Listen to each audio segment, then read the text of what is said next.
Ang Bohol ay isang tanyag na destinasyon ng mga turista kasama ang mga beach at resort nito. Ang Chocolate Hills, maraming bunto ng kulay kayamangging limestone formation. Isa ito sa pinakasikat na atraksyon dito. Ako ay isang tao na mahilig magpunta kung saan saang lugar. Hindi ko na nga maalala kung ilang lugar na ba sa Pilipinas ang napuntahan ko. Pangarap ko kasi ito nung bata pa ako. Nahuhumaling ako sa mga pinapalabas sa telebisyon tungkol sa iba't ibang bahagi sa ating bansa na pinupuntahan ng mga ibang lahi. Kaya simula nung makapagtapos ako at magtrabaho na ako ay ginawa ko na ang matagal kong ninanais, ang puntahan ang mga sikat na lugar sa ating bansa. Naging normal na sa akin ang makarinig ng iba't ibang kwento sa lugar na napupuntahan ko. May maganda, malungkot at nakakatakot. Minsan ay napadpad ako sa isang kilalang lugar at isa ito sa mga kwento na hindi ko talaga malilimutan. Ang kwentong ito ay nangyari sa taong 1956 sa lugar ng Bohol. May isang pamilya na nakatira sa liblib na baryo. Napakasimple lang ng kanilang buhay. Isang magsasaka ang padre de pamilya na si Roberto. May bahay naman ang asawang si Estela. Ang panganay na si Ismael o Mael ay tumutulong na rin sa kanyang ama. Pangarap kasi ni Maeng na makapag-aral sa Cebu ang nag-iisang kapatid na babae, si Selena. Sa panahong ito ay nasa edad 25 na itong si Maeng at nasa edad 15 naman itong si Selena. Noong ipinanganak kasi ang kapatid niya ay may isang kagimbal-gimbal na pangyayari ang naganap. Dahilan kung bakit ganito na lang kamahal at kaprotektado ni Maeng ang nag-iisa nitong kapatid. At ang pangyayari ding iyon ang nagpabago sa buhay ni Maeng nang dahil sa isang desisyon ang maging isang antingero. Balikan muna natin ang panahon kung saan ay 10 taon gulang pa lamang itong si Maeng. Tandang-tanda pa ni Maeng ang gabing iyon. Malakas ang ulan at nagkakagulo na sa kanilang bahay dahil manganganak na ang kanyang ina. Hindi mawari ni Maeng kung anong oras na iyon dahil nagising na lang siya na umiiyak na at namilipit na sa sakit ng tiyan ang kanyang ina. Habang ang ama ay hindi malaman kung ano ang gagawin. Dahil aligaga na rin ito. Kung ano-ano na lang ang ginagawa para bang hindi na makaisip ito ng tama. Roberto, puntahan mo na ang komadrona. Sigaw ng kanyang ina habang namimilipit ito sa labis na sakit. Habang si Maeng naman ay umiiyak na rin at nakaalalay lang sa kanyang ina. Nay, ano po gagawin ko para mawala ang sakit ng tiyan niyo? Umiiyak na tanong dito ni Maeng. Wala anak, dito ka lang sa tabi ko. Huwag mo kong iwan. Tugon dito ng kanyang ina. Umalis na nga ang ama na may dalang itak. Nagtataka naman si Maeng kung bakit may dalang itak ang kanyang ama. Makalipas ang ilang minuto kahit sobrang lakas ng ulan, ay may narinig ang mag-ina na parang may nahulog at tumama sa kanilang bubong na yari sa yero. Sabay na tumingala ang mag-ina. Nandito na sila. Sambit ni Stella sa kanyang sarili na may halong takot. Napakunot noon naman itong si Maeng kung bakit nasa bubong ba ang kanyang ama at ang kumadrona. Napatanong ang bata kung ang kanyang ama na ba ang dumating. Umiling naman ang kanyang ina na nanginginig na sa takot. Ramdam iyon ni Maeng pero inisip niya na baka dahil sa masakit ang tiyan kaya ganon ang reaksyon ng kanyang ina. Ilang saglit pa ay tumunog na naman ng malakas ang bubungan nila kagaya ng sa nauna. Muling tumingala ang mag-ina dahil nasa tapat na nila ang tunog na iyon. Anak, kunin mo ang medalyon. Nasa tokador sa pinakailalim. Utos dito ng kanyang ina. Nay, anong medalyon? Hindi ko po yun alam. Sagot dito ni Maeng. Yung kwintas. Yung kwintas na may tatsulok. Dali, kunin mo. Sambit dito ng kanyang ina. Agad bumaba ng kama itong si Maeng at kinuha ang medalyon.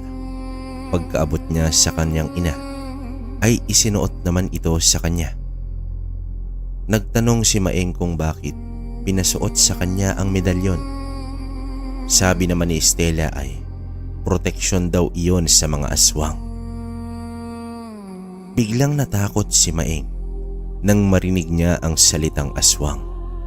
Ang alam niya kasi nakakatakot iyon na nilalang.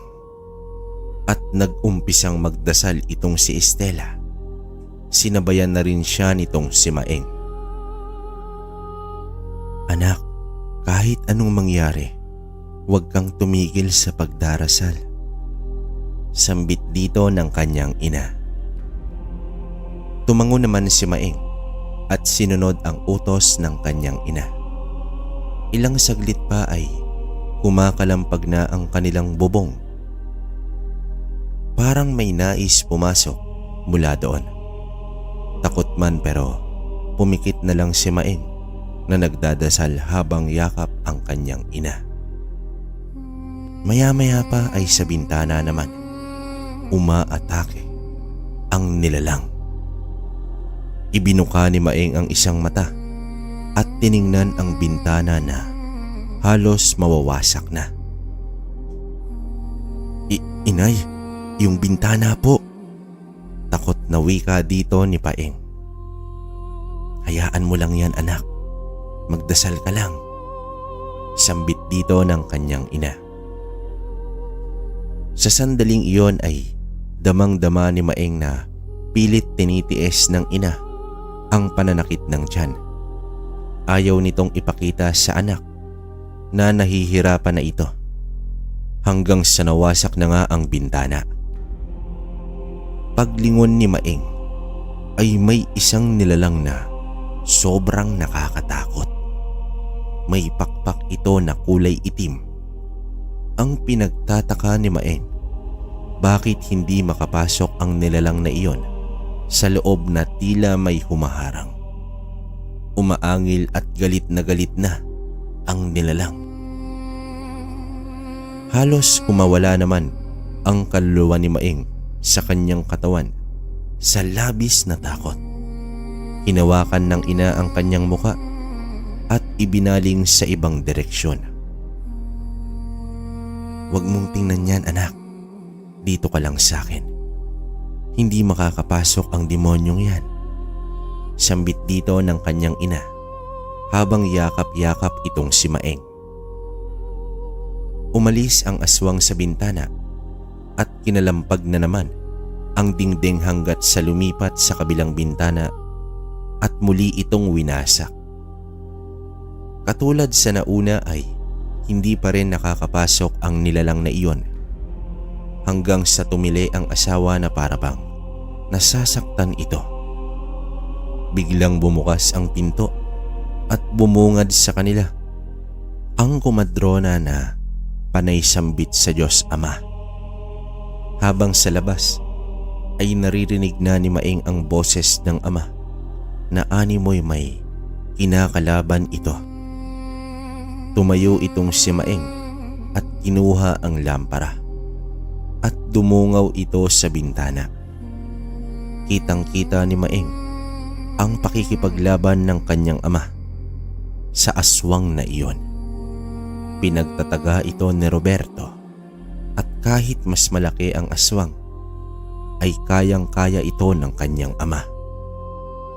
Napansin rin niya na may suot na medalyon ang kanyang ama, kaya napahawak rin siya sa suot nitong medalyon. Hindi nakalaban ang aswang matapos ang hindi mabilang na tagang natamo ng aswang ay nag-usal itong si Roberto at iniihip sa palad. Matapos nito ay agad niya itong inilapat sa dibdib ng aswang.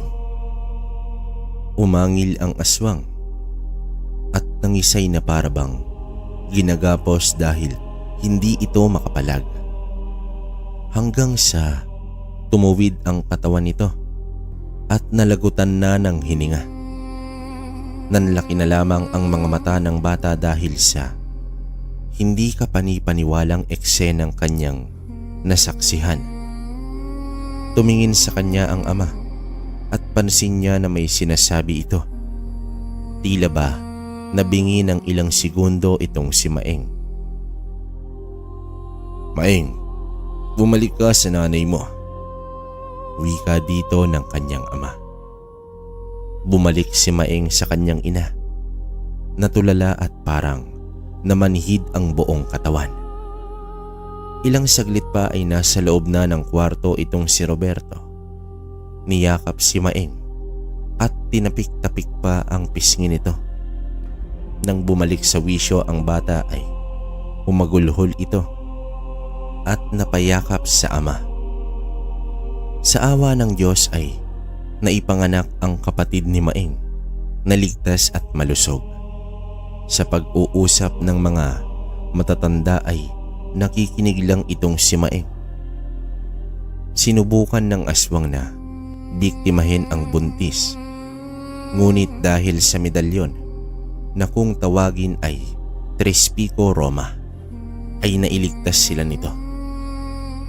Ito yung kwintas na pinakuha ni Estela sa tokador habang suot naman ni Roberto ang medalyon ng Sator.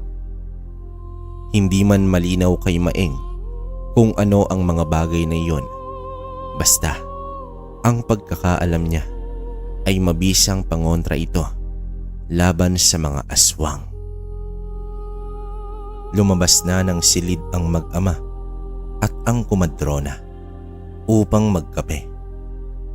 Umuulan pa rin pero hindi na gaanong kalakas. Nagpasya na rin ang ama na sa bahay muna magpalipas ng gabi ang komadrona. Takot rin ito dahil baka may masalubong pa itong aswang. Tumabi si Maeng sa mag-ina at napapagitna nila ang sanggol. Masaya itong si Maeng dahil maayos na ang kalagayan ng kanyang ina. Nakakangiti na rin ito. Sa murang kaisipan ni Maeng ay naipangako niya sa kanyang sarili na mamahalin, aalagaan at poprotektahan niya ang kapatid sa anumang banta sa buhay nito. Hindi na nito hahayaan na mangyari ulit ang nakakatakot na karanasan.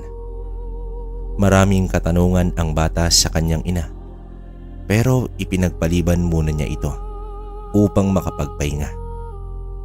Doon na rin sa sahig nagtatag ng banig itong si Maeng dahil ayaw niyang iwan ang ina at ang kapatid na si Selena. Nakatulog si Maeng habang hawak-hawak ang medalyon ng Trispico. Kinabukasan, ramdam na ni Maeng ang pagbabago sa takbo ng kanilang buhay dahil sa bagong silang na ang kapatid nito. Ilang oras din na nanatili ang bata sa tabi ng kanyang kapatid. Maeng, papatulugin ko muna si Selena. Mamaya na kayo ulit maglaro ha. Nakangiting wika dito ng kanyang ina.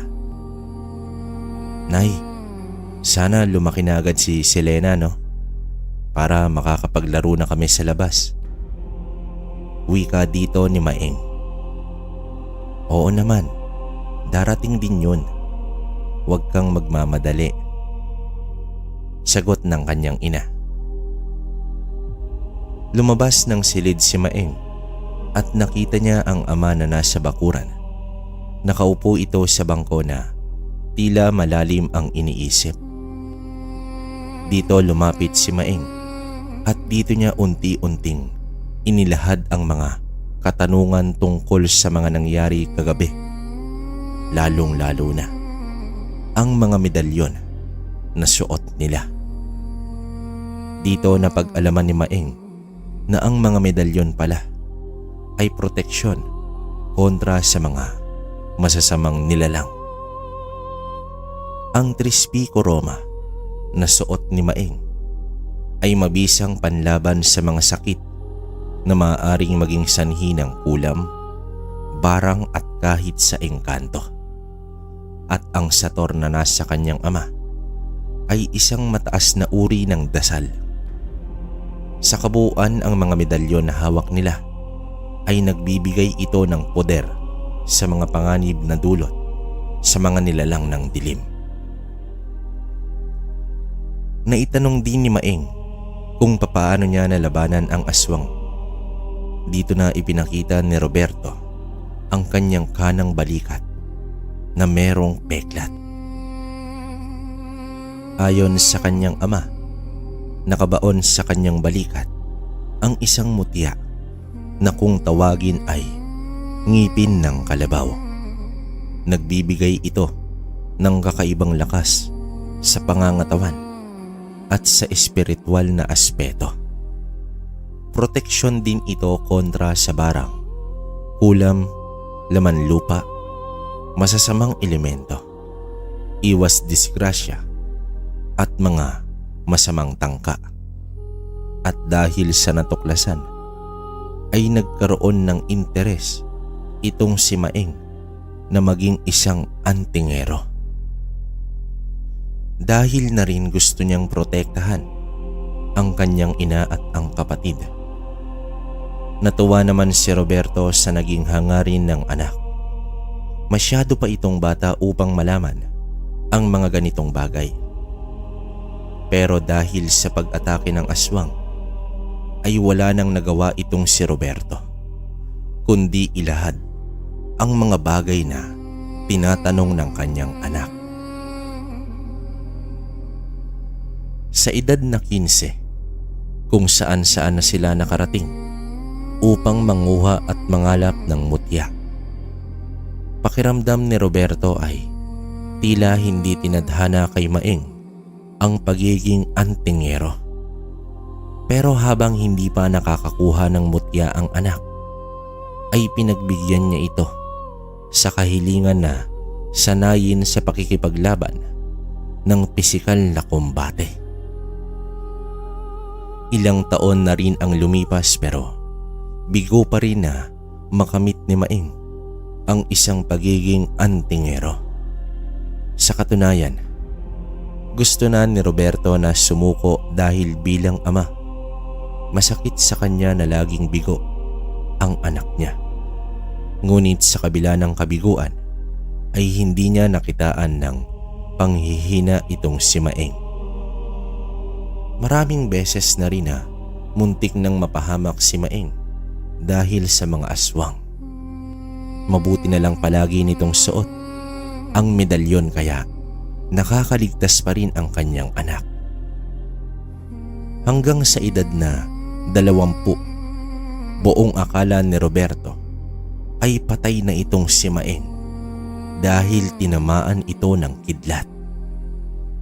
Tumutulong na kasi si Maeng sa kanilang sakahan. Sa sandaling iyon ay nagpasalamat sila dahil ilang araw na rin na umuulan at makakapagtanim na sila ng palay. Tinawag na sila ni Estela upang mananghalian. Ngunit nagpaiwan itong si Maeng upang tapusin ang iilang binhi ng palay. Nagbabadya na rin na uulan dahil sumama bigla ang panahon. Kumukulog at kumikidlat na rin ang mga oras na iyon habang si Maeng ay nasa gitna pa ng palayan. Sa hindi inaasahan ay tumama ang kidlat kay Maeng. Kitang-kita ito ni Roberto dahil nakatingin lamang siya sa kanyang anak habang naghahanda ng pagkain sina Estela at Selena. Sa pagkabigla ni Roberto ay hindi ito agad nakagalaw. Kung hindi pa sumigaw ang asawa ay hindi pa sana kikilos itong si Roberto. Agad na itong tumakbo patungo sa kanyang anak na nakahandusay na sa putikan. Kitang-kita ang pagkasunog ng balat ni Maeng na halos kumalat sa buong katawan.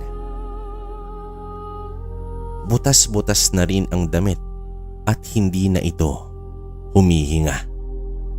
Kinarga nito ang anak at dinala sa kamalig kung nasaan ang mag-ina na nag-iiyakan. Nang maihiga sa papag ay pilit pa itong iniligtas ni Roberto. Subalit, wala na talaga itong si Maeng. Sa sama ng loob ni Roberto ay hinablot niya ang medalyon ng anak at ito'y itinapon. Hindi na iligtas ng medalyon ang anak sa kidlat. Makalipas ang ilang minuto ay tulala ang tatlo. Labis-labis na paghihinagpis ang nadarama ng pamilya. Tinakpan na ni Estela ng tuwalya ang bangkay ni Maeng. Mag-iisang oras na ay walang may ganang kumilos sa tatlo. Animoy mga tao na naghihintay tumila ang ulan. Hanggang sa maya-maya pa ay narinig nila na umubo itong si Maeng. Nagtinginan ang tatlo at muli pa ay umubo pa itong si Maeng ng sunod-sunod. Agad kinuha ni Estela ang nakatakip sa anak at tumambad sa kanyang ina ang maayos na itsura ni Maeng. Laking pagtataka nito dahil ni bakas ng pagkasunog ay wala na. Bumangon si Maeng at nagtanong kung ano ang nangyari. Hindi na nakapagsalita pa si Estela, kundi niyakap na lang ang kanyang anak. Inilahad din ni Roberto ang nangyari, pati ang pagkamatay nito. Ngunit ayon kay Maeng, pakiramdam niya ay may dumadaloy na mainit na bagay sa buong katawan at nakatulog na siya. Habang nag-uusap ang mag-ina, ay napatingin naman si Roberto sa kinabagsakan kanina ng kanyang anak.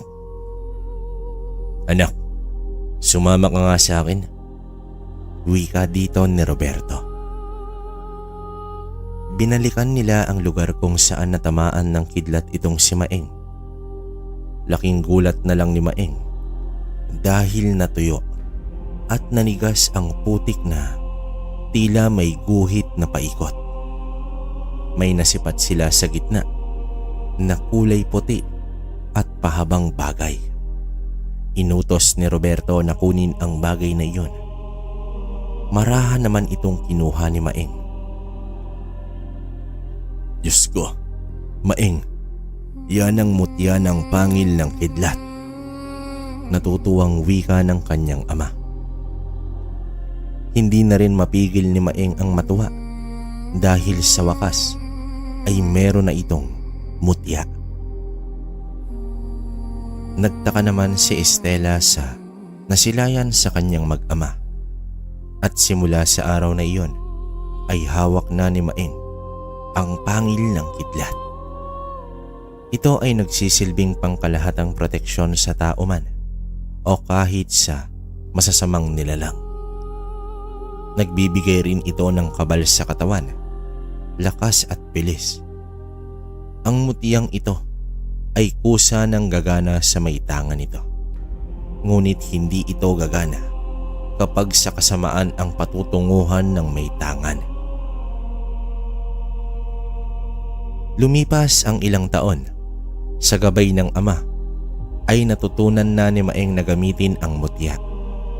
Magkasangga rin sila sa pagtugis ng mga masasamang nilalang. Minsan isang gabi, naglalakad pa uwi itong si Maeng galing sa palengke. May dala siyang maraming pagkain dahil kaarawan iyon ng kapatid niyang si Selena.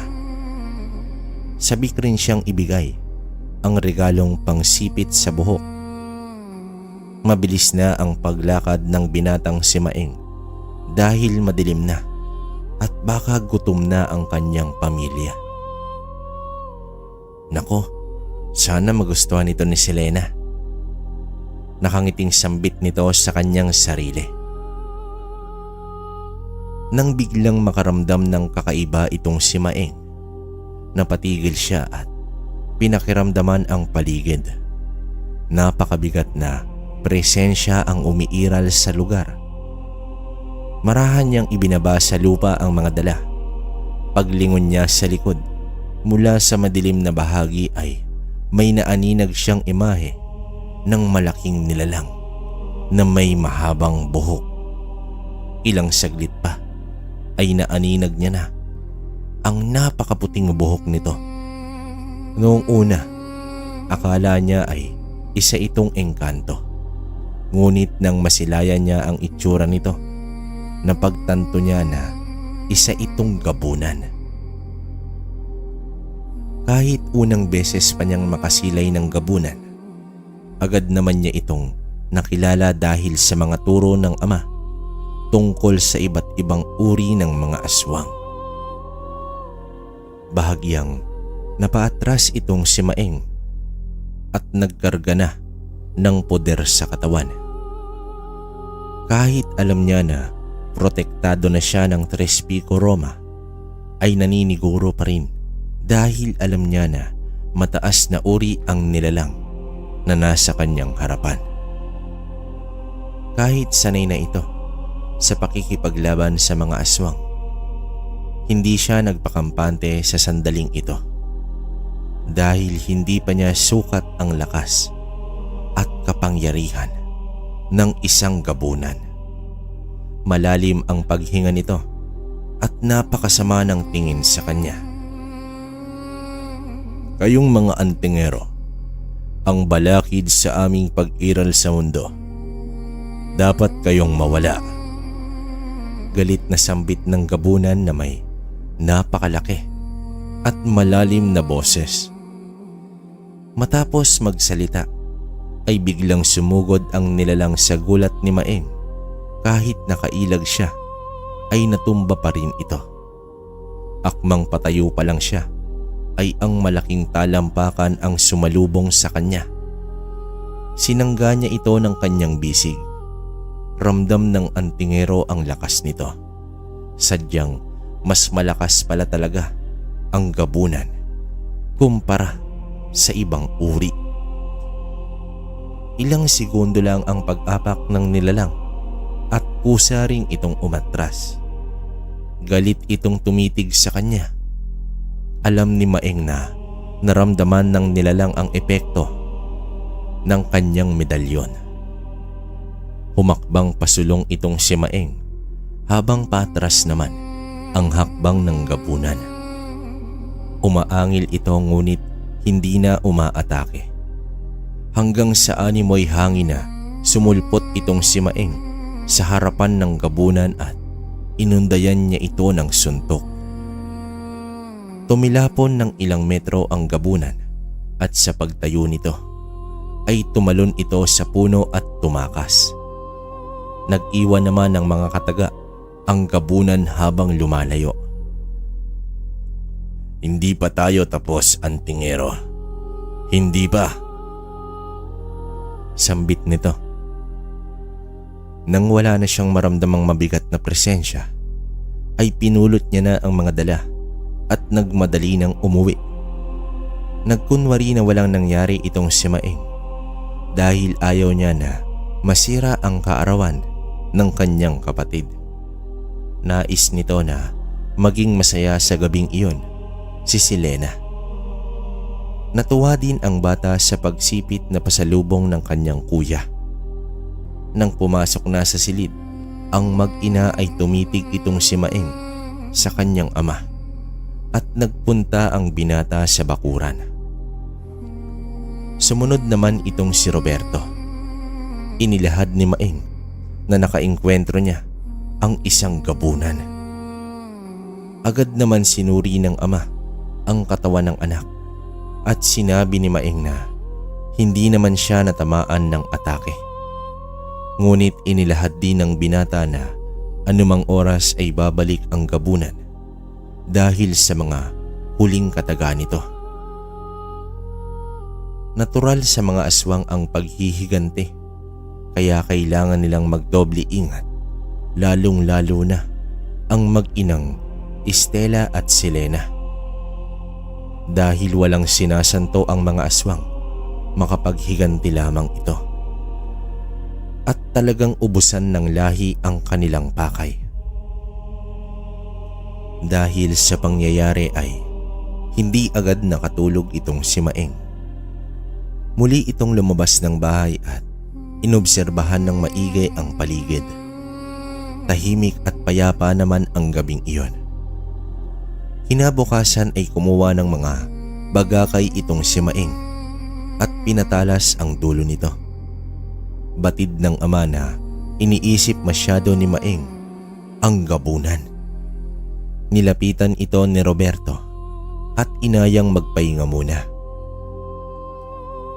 Pinakalma din niya ito sa pagiging aligaga. Subalit hindi talaga mapakali itong si Maeng. Sa mga ganitong pagkakataon ay bumabalik ang mga alaala nung siya ay bata pa nang salakayin sila ng aswang habang ipinapanganak itong si Selena. "Pasensya na, tay. Hindi ko lang talagang maiwasang mag-isip masyado. Sa abot ng aking makakaya, poprotektahan ko ang pamilya natin," wika dito ng binata. "Alam mo, anak, susubukin at susubukin talaga tayo ng mga nilalang. Pero sana lagi mong pakatatandaan, lumaban ka na naayon sa tama. Huwag mong hayaan na balutin ka ng puot at galit," wika dito ng kanyang ama. Upang maibisa ng pangamba ni Maeng ay ipinasuot nila ang mga medalyon sa mag-ina. Kahit papaano ay napapanatag na ang kalooban ni Maeng. Hindi naman kasi oras-oras ay nasa tabi sila ng mag-ina, lalo pa na papalapit na ang kapasan. Magiging abala na sila sa palayan. Isang hapon, bandang 3:00, may isang matandang babae na nakatayo sa labas ng bakuran. Nilapitan ito ni Estela at tinanong kung ano ang kailangan. Sa oras na iyon ay nakalimutan ng babae na isuot ang medalyon dahil kakatapos lang nitong maligo. Humihingi ng tubig na inumin ang matanda. Agad naman itong pinapasok ni Estela at pinaupo pa sa beranda. Kumuha ito ng tubig at ibinigay sa matanda.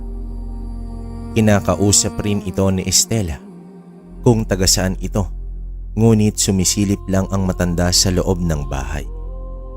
Medyo nagduda na itong si Estela sa kanyang bisita dahil hindi ito sumasagot sa mga tanong nito na animoy walang naririnig. Kaya inulit pa ni Estela ang mga katanungan. Imbis na sumagot ay nagwika ang matanda kung maaari ba siyang pumasok at magpahinga saglit.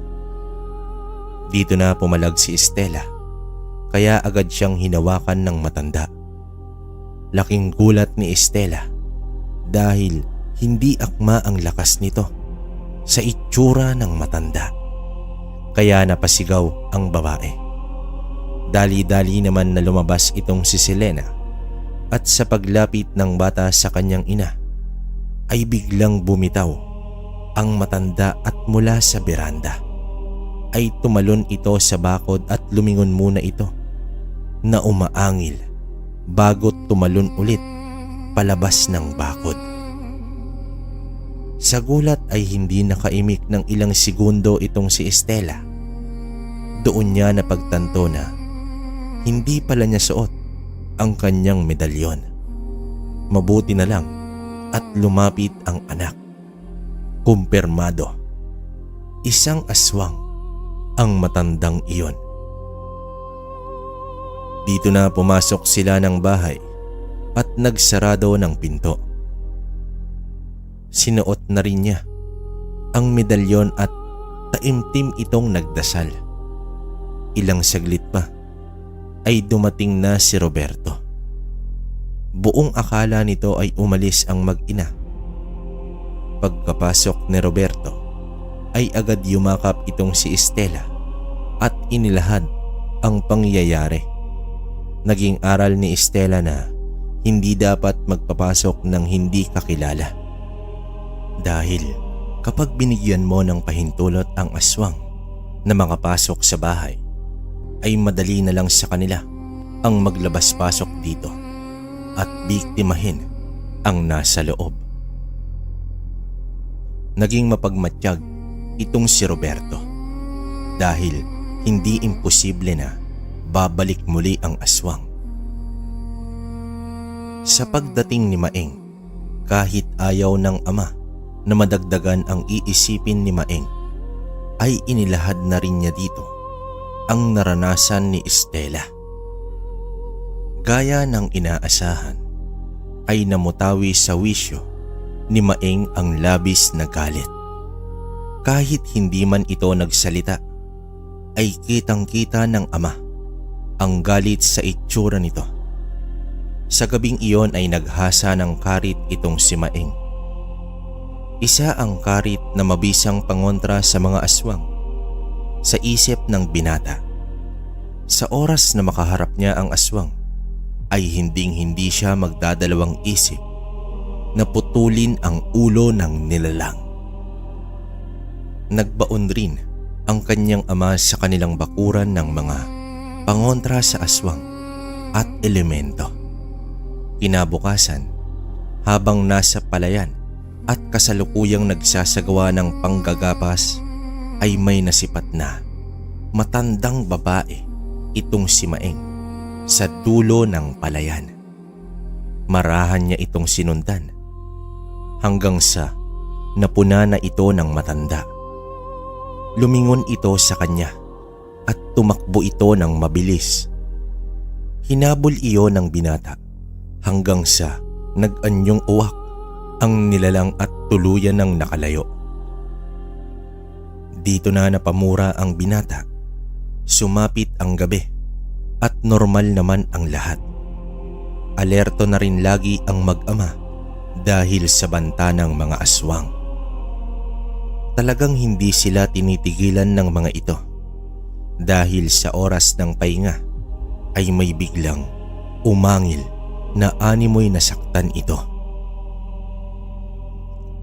Agad na pabalikwas ang mag-ama at lumabas ito ng kanilang bahay. Kitang-kita nila ang namimilipit sa sakit na matandang babae. Dahil iyon sa pangontrang ibinaon ng kanyang ama. Hindi na nag-atubili pa itong si Maeng at agad sinugod ang aswang. Akmang sasapakin na ito ng binata. nang biglang nagwika ang aswang ng, Wag mo akong patayin.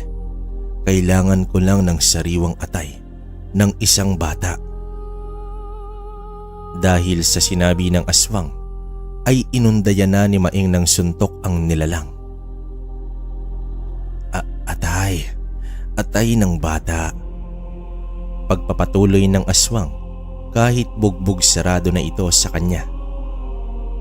Nasa isip naman ng binata na ang tinutukoy ng aswang ay ang kapatid na si Selena. Kaya mas tumindi na ang pagnanais nitong mapaslang ang nilalang. Tama na, Maeng. Huwag mo nang patagalin ang buhay ng demonyong yan. Sambit dito ng kanyang ama. Isang matinding suntok ang ibinigay ni Maeng at tumama sa dibdib ng aswang. Lumaki ang mga mata nito at bumulwak ang dugo sa bibig. Tumilapon ang aswang dahilan upang wawasak ang bakod na gawa sa kawayan. Sa paglapit ng binata sa naghihingalong aswang ay pinasabog na ito ni Maeng gamit ang kidlat. Makalipas ang ilang araw ay natapos na rin ang gapasan. Habang hinihintay ang susunod na taniman ay napagdesisyonan ni Maeng na roronda ito tuwing gabi. Hindi ito matatahimik kung may gabunang nagbabadya sa kaligtasan ng kanyang pamilya. Sa tingin niya, kakayanin naman ang nag-iisang gabunan. Iyon ang akala ni Maeng. Minsan isang gabi, hindi mapakali ang binata. Kaya nais sana niyang magpahangin sa labas. Sa beranda na natili ang binata, hindi na ito nagpailaw pa ng gasera sa labas dahil maliwanag naman ang buwan. Napapasandal na ang antingero sa dingding habang ito'y nakaupo. Bumibigat hanggang sa pumikit na ang mga mata ng binata. Bago pa man tuluyang mayuko ang ulo, ay nagising ang binata. Sa muling pagsilay niya sa paligid, bumulaga sa kanya ang mga imahe ng malalaking nilalang. Nagkumpulan ang mga ito sa tapat ng kanilang bahay. Batid ng binata ang mapuputi at mahabang buhok ng mga ito. Biglang napatayo ang binata dahil ang nasa kanilang tapat ay ang mga gabunan. Tila isang buong angkan ang nagpakita at nakaramdam ng pagkasindak itong si Maeng. Papalapit na ang mga nilalang at tumigil ito sa labas ng bakod. Tila naramdaman ng mga ito ang pangontrang nakabaon. Subalit, nag-usal ang mga ito at agad winasak ang bakod. Nagpakawala naman ng tigalpo itong si Maeng at bahagyang napaatras ang mga gabunan. Tinatayang nasa mahigit 10 gabunan ang bumisita. Hindi nagpatinag sa tigalpo ang mga aswang. Ibinuka na nito ang mga kamay at handang sumugod. Nag-usal na rin si Maeng at dahan-dahang nag-iba ang klima. Panaka-naka na rin ang mga kidlat sa kalangitan. Naghahanda na si Maeng na ipatama ang kidlat sa mga sinumang susugod hanggang sa tumalon ang dalawa papunta sa kanyang kinatatayuan. Ngunit laking gulat nila dahil may biglang bumangga sa dalawa sa bandang kanan. Bumagsak sa lupa at nasilayan ni Maeng ang ama na may dalang itak at inatake na ang mga gabunan. Akmang susugod pa ang iba at pinabagsak ni Maeng ang kidlat. Agad tumama sa isang gabunan. Tumilapon ito, pati na rin ang ibang nasa paligid. Lumundag na rin si Maeng at sumugod na sa mga gabunan. Tanging kamaulang ang sandata ni Maeng at nakakasabay naman siya sa lakas at bilis ng mga kalaban. Nagtungo sa silong si Maeng at kumuha ng mga sibat na gawa sa bagakay. Pinagbabato niya ng sibat ang mga kalaban. 2 dito ang natamaan at agad rin niyang inundayan ng sapak at sipa.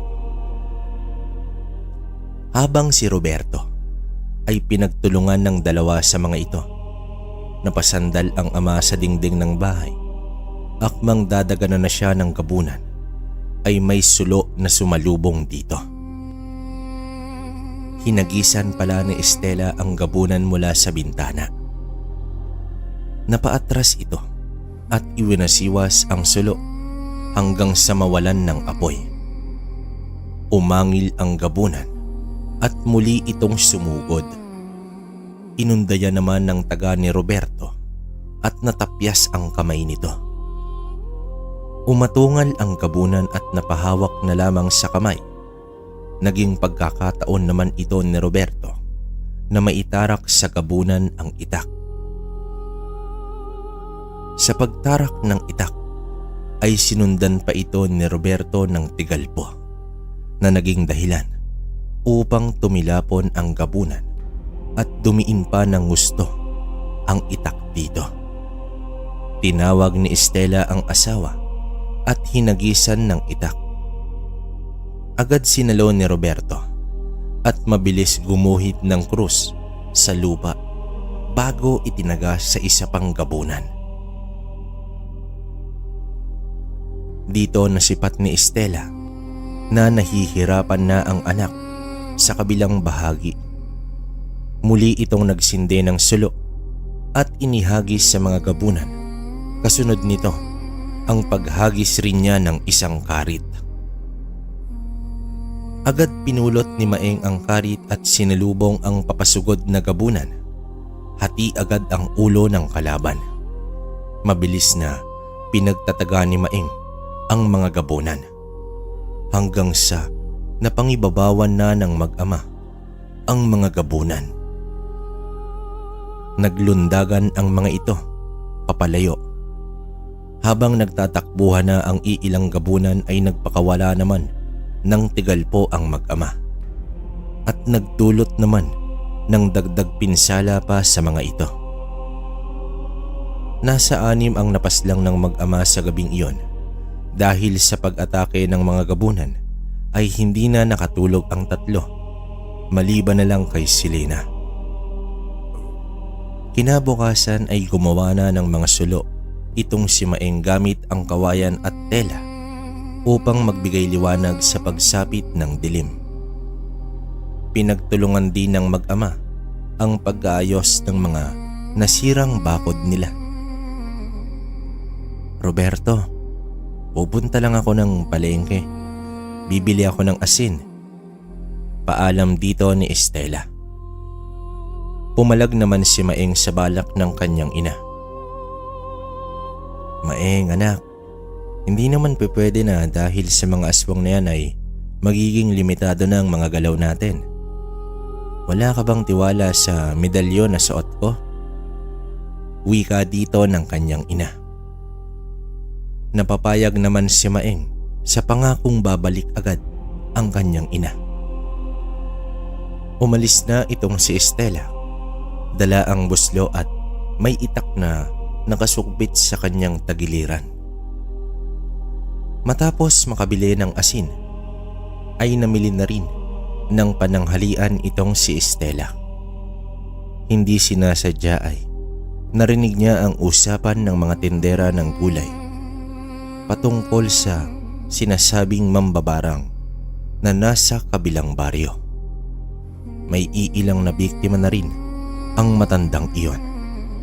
Nagmadali na sa pamimili itong si Estela upang makauwi na at may ilahad sa asawa ang kanyang natuklasan. Isa lang ang kilala ko na mambabarang sa kabilang baryo. Walang iba kundi si Lusing. Wika ni Roberto nang mailahad ng asawa ang kanyang natuklasan. Anong plano mo, Roberto? Baka umabot na sa ating lugar yung sinasabi nilang mambabarang. Pag-aalala dito ni Estela. Ayon kay Roberto, kailangan maunahan niya itong si Lusing. Minsan na rin kasi silang nagkaharap ng mambabarang. Ngunit natakasan siya nito dahil sa tindi ng salamangka ng matanda. Noong panahong nagtagpo ang landas nila ni Lusing ay wala pang medalyon itong si Roberto at baguhan pa rin siyang antingero. Mahigit 2 dekada na ang nakalipas. Natakasan man siya ng matanda pero alam niya na nasugatan niya ito sa pisngi. Buong akala ni Roberto ay lumayas na sa lugar ang matanda. Maing, bukas na bukas ay dadayo tayo sa kabilang baryo. May kaibigan ako doon. Makakakuha tayo ng impormasyon sa kanya. Wika dito ng kanyang ama. Tumugon naman ang binata. Matapos ang agahan ay tumungo na sa kabilang baryo ang mag-ama. Tumuloy sila sa kaibigan ni Roberto na si Amando. Labis naman ang tuwa ng kaibigan sa pagdalaw ni Roberto. Isang ordinaryong tao itong si Amando, ngunit napakarami nitong sandata na nakasabit sa dingding ng bahay. Habang nag-uusap ang magkaibigan, ay napansin nito na tutok na tutok si Maing sa mga sandatang nakasabit. Maing, isa ka na palang antingero. Ito, kunin mo. Wika dito ni Amando, sabay abot sa latigong pagi sa binata. Nagpasalamat naman ang binata dahil magagamit niya ito para sa mga aswang. Hanggang sa dumako na nga ang usapan sa mambabarang na si Lusing. Ayon kay Amando, 4 na ang pumanaw dahil sa kulam. Noong una ay nagtaka si Amando kung sino ang nambibiktima hanggang sa nakita niya mismo itong si Lusing. Matagal na panahon na ang lumipas ngunit hindi pa rin nagbabago ang itsura nito maliban sa peklat sa muka. Usap-usapan din na galing daw ng sikihor ang matandang si Lusing.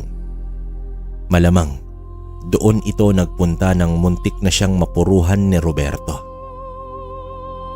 Matapos makumpirma na si Lusing nga ang mambabarang, ay hindi na rin nagtagal ang mag-ama. Umalis na rin ito upang mapagplanuhan ng mabuti ang pag-atake nila sa mangbabarang. Bandang hapon na sila nakauwi. Agad sinubukan ng binata ang bagong sandatang latigo. Alam mo anak, mutya na lang ang kulang ni Amando. Sa dami niyang alam tungkol sa mga nilalang ng dilim, pati panlaban dito. Wika ng ama habang papalapit ito kay Maing. Sa katunayan, dinadayo noon si Amando ng mga antingero upang doon bumili ng sandata. Wala man itong tangan, naging kasangga naman siya sa mga manunugis ng aswang bilang tagabigay ng mga impormasyon.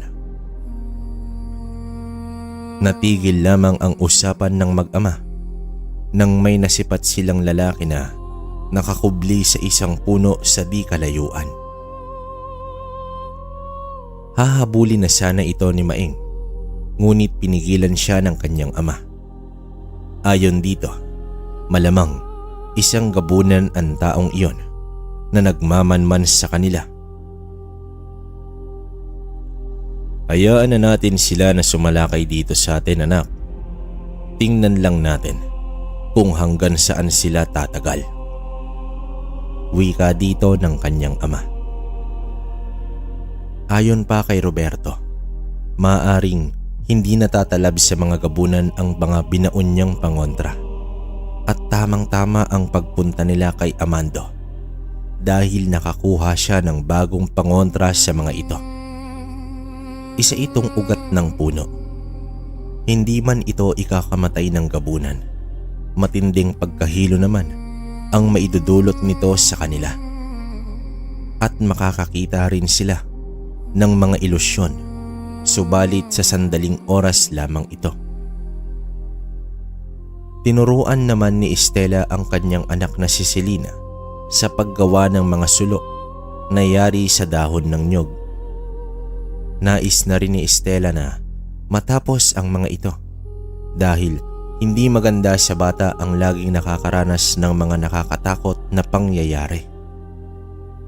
Kahit sa ganitong paraan ay makakatulong itong si Estela. May mga nakatarak na mga itak sa lupa katabi sa mga haligi ng bahay. Bago mawala ang araw ay naglalagay ng asin itong si Estela palibot sa labas ng bakod hanggang sa muling pagbilog ng buwan. Habang naghahapunan ang mag-anak ay umalulong bigla ang mga aso. Tumayo agad ang mag-ama habang mabilis na iniligpit ni Estela ang mga pinagkainan at nagtungo sa silid, dala ang bata. Ang mga alulong ng aso ay bigla na lang nawala. Kung mga gabunan man ito, masusubukan na ni Maeng ang latigong pagi. Nakasukbit naman sa kanyang tagiliran ang karit habang ang ama ay inihanda na rin ang dalawang itak. Inabisuhan naman niya ang asawa na sa kanyang hudyat ay ihagis ang ugat ng puno sa bakuran. Bago maisara ni Maeng ang bintana, sa harap ay nasipat niya ang mga nilalang na lakas loob na naglakad patungo sa kanilang bahay. Lumabas na rin ng bahay itong si Roberto. Tumayo ito sa bakuran habang hawak ang dalawang itak. Isang angkan ng gabunan ang paparating. Habang nasa loob pa ng bahay ay nag-usal na ang binata.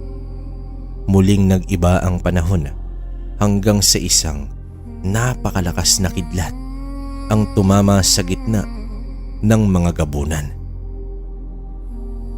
Agad nagpulasan ang mga ito. Tumatakbo na ang mga gabunan pasugod sa bahay ng mag-ama. Binangga ng mga ito ang bakod at sa laking gulat ng mga gabunan ay may mga nakausling talim ng bagakay pala sa lupa. Dagdag pa ang mga asin. Dito dumaing ang mga gabunang nakaapak sa talim at asin. Subalit hindi ito nagpatinag. Patuloy sa pagsugod ang mga ito. Agad sinalubong naman sila ng mag-amang antingero. Matatalas na kuko laban sa sandata ng mag-ama. Tapyas agad ang laman ng gabunan kapag natatamaan ng latigo. Ang mga sulong nakatarak sa paligid ay halos natumba na lahat. Tila isang hagupit ng dilubyo ang pag-atake ng mga gabunan. Ngunit natatapatan naman ito ng mag-ama. Walang humpay na bakbakan ang nangyari sa ilalim ng buwan. Panay saboy naman si Estela ng asin na nakaabala sa iilang gabunang natatamaan. May isang gabuna na pasimpleng umikot sa bahay at sinira ang bintana sa likod. Nang mawasak ang bintana, ay bumulaga sa harapan ng gabunan ang trespikong hawak ni Estela na agad ikinasindak ng gabunan. Lumayo ito ng umaangil. Nasipat naman ito ni Maeng na agad niyang hinabol at tumarak sa liig nito ang hawak nitong karit. Sa paghila ni Maeng sa karit ay tumalsik ang ulo ng gabunan hanggang sa sumigaw na itong si Roberto. Hudyat na iyon kay Estela.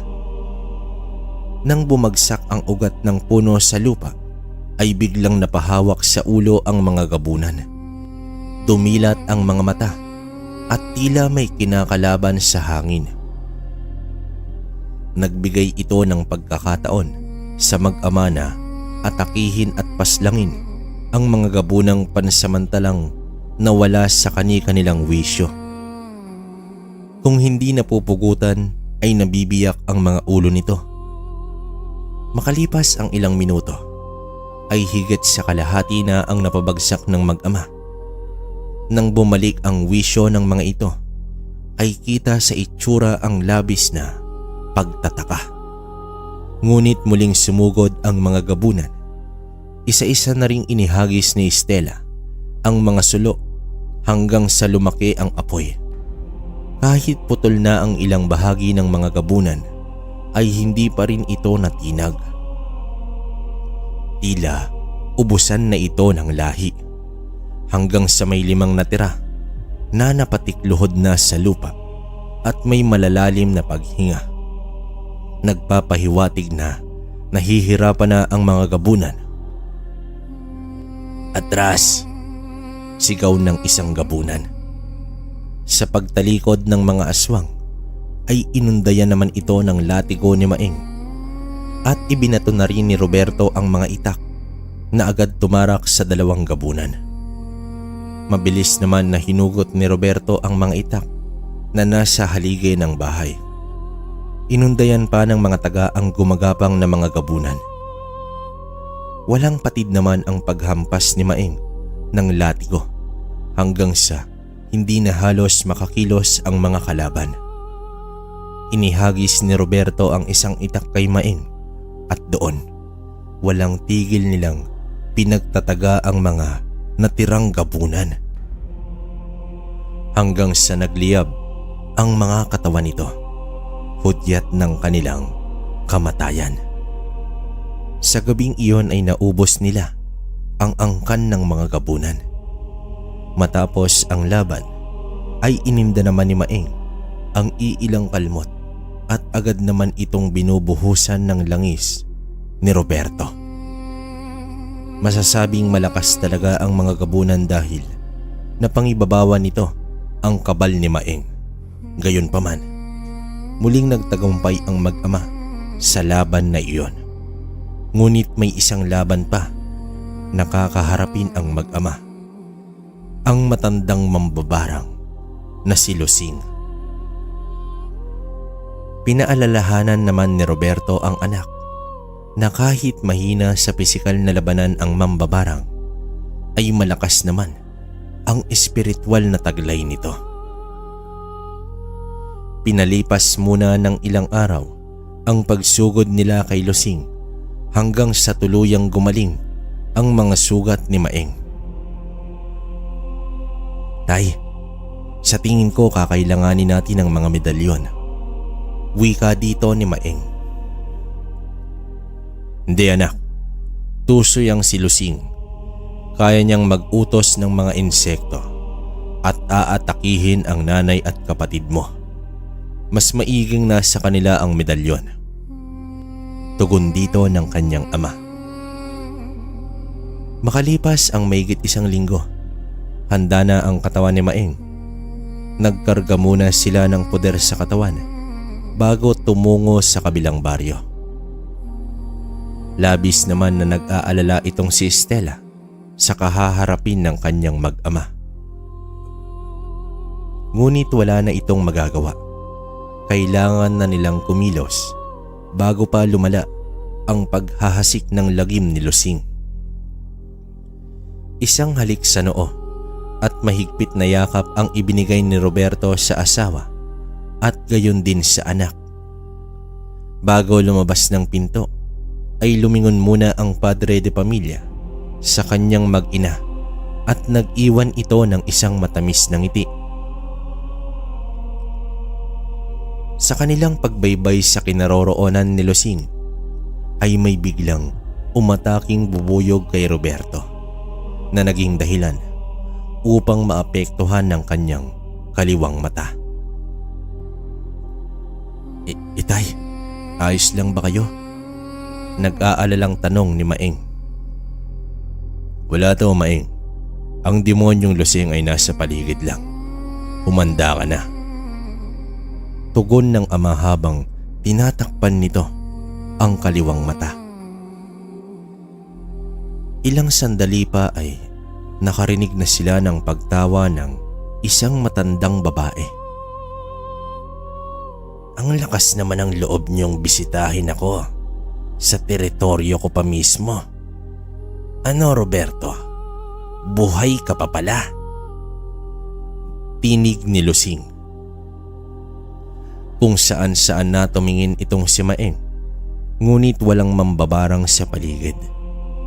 Ito ngayon ang mahirap dahil hindi niya nakikita ang kalaban.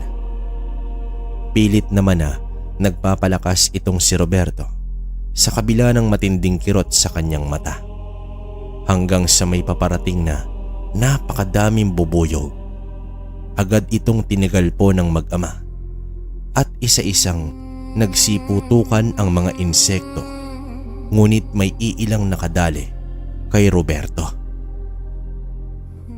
Napagtanto ni Maeng na pinunterian ni Lusing ang kanyang ama. Ano, Roberto? Amanos na tayo. Wika ni Lusing na biglang lumitaw sa di kalayuan.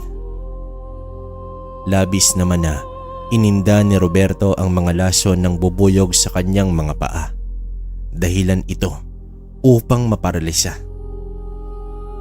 Anak, mag-iingat ka. Mas malakas na si Lusing ngayon. Wika ng kanyang ama habang ito'y nahihirapan. Hindi naman alam ni Maeng kung papaano matutulungan ang ama. Napamura na lamang ito sa matanda. Anak, kunin mo ang batong itim na nasa mambabarang na iyan. Mahinang wika ng kanyang ama. Dagdag pa nito, ang batong itim ay isang trabungko ng mga mambabarang. Kapag nakuha niya ang bato, ito mismo ang tatalo kay Lusing. Ang dapat lang na gawin ni Maeng ay ibaon ito sa lupa.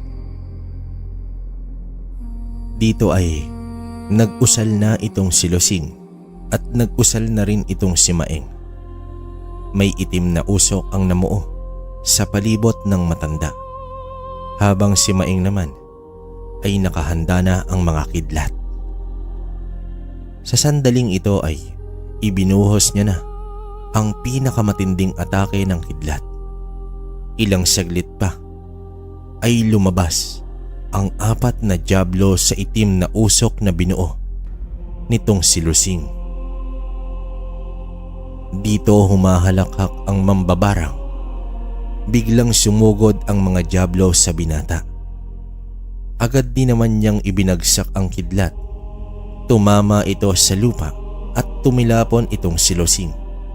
Ngunit ang pag-atake ng diablo ay sinalubong ni Roberto.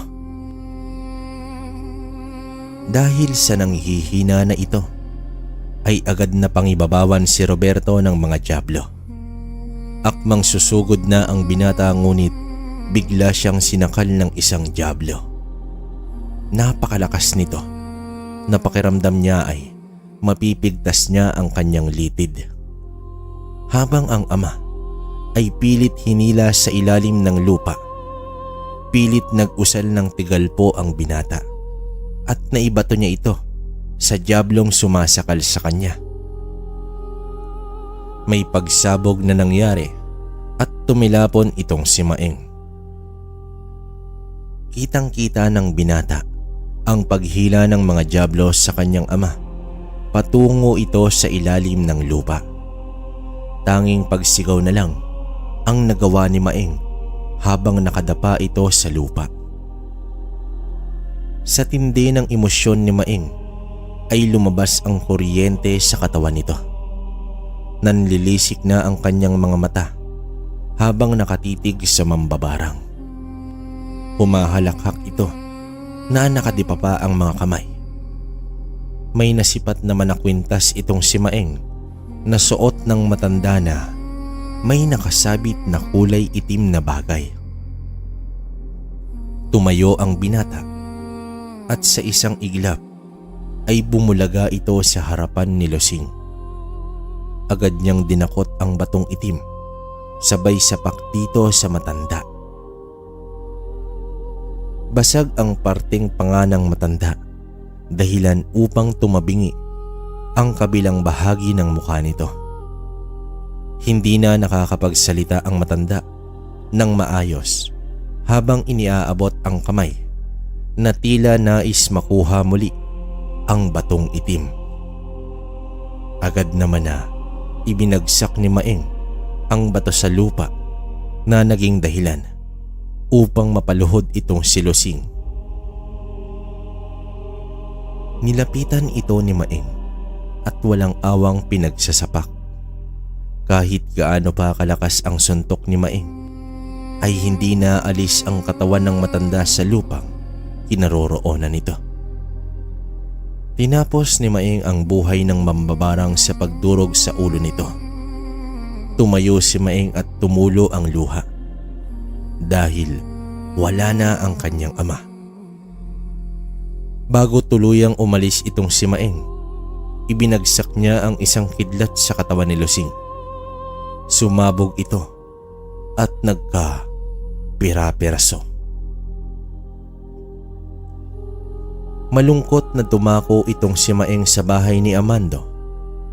Agad naman itong nilapitan at sa hinuha ni Amando ay patay na itong si Roberto. Napakabuting tao ng iyong ama, Maeng. Pero lahat ng may buhay sa mundo ay may katapusan. Wika dito ni Amando. Nang makarating sa bahay itong si Maeng, ay hindi nito malaman kung papaano sasabihin sa kanyang ina ang pangyayari. Napaluhod na lamang ito sa bakuran at tuluyan itong umiyak. Marahang lumapit si Estela na umiiyak na rin. Sa bawat digmaan na pinagsasamahan ng mag-ama ay palagi itong sabay na bumabalik. Pero sa pagkakataong ito, wala nang salita pa ang kailangan upang maintindihan ni Estela ang nangyari sa kanyang asawa. Sumapit ang gabi na walang imik ang mag-ina. Lumapit si Selena kay Maeng at inahanap ang kanyang ama. Napaluha na lamang at napayakap sa kapatid itong si Maeng. Selena, kahit kailan, hindi ka iniwan ni tatay. Isipin mo, nandito lang siya sa iyong medalyon. Laging nakabantay sa lahat ng oras. Maluwaluwang wika dito ni Maeng. Sa narinig ni Estela ay parang dinurog ang kanyang puso. Tumayo ito at doon sa kusina pinagpatuloy ang kanyang pag-iyak.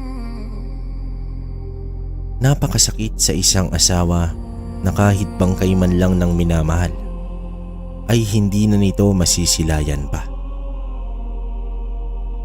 Makalipas ang ilang araw, habang nasa palayan ay hinugot ni Maeng ang batong itim sa bulsa. Gumuhit sa utak ng antingero, nalilipunin niya ang mga mambabarang gamit ang mismong trabungko. At binalak niyang puntahan muli ang kaibigan at kasangga ng mga antingero na si Amando. Nagpaalam si Maeng sa kanyang ina na pupuntahan itong si Amando. May nais lamang siyang makuhang impormasyon dito. Bahagyang nagulat naman itong si Amando nang masipat niya itong si Maeng na nakatayo na sa kanyang bakuran. Sa kanilang pag-uusap ay may isang bagay na inalam itong si Maeng. Hiniling nito kay Amando ang kinaroroonan ng mga mambabarang.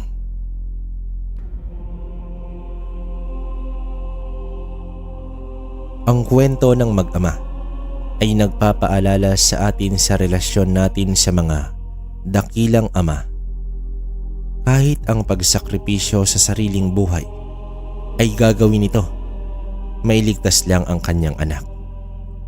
Naway isang aral sa atin ito upang mas intindihin pa natin ang ating mga minamahal na magulang. Mga kabaryo, hanggang dito na lang ang kwento ng mag-ama. Naway merong kayong natutunan at napulot na aral sa kwentong binasa natin ngayon. Muli maraming salamat. Ako to, si Kwentong Baryo.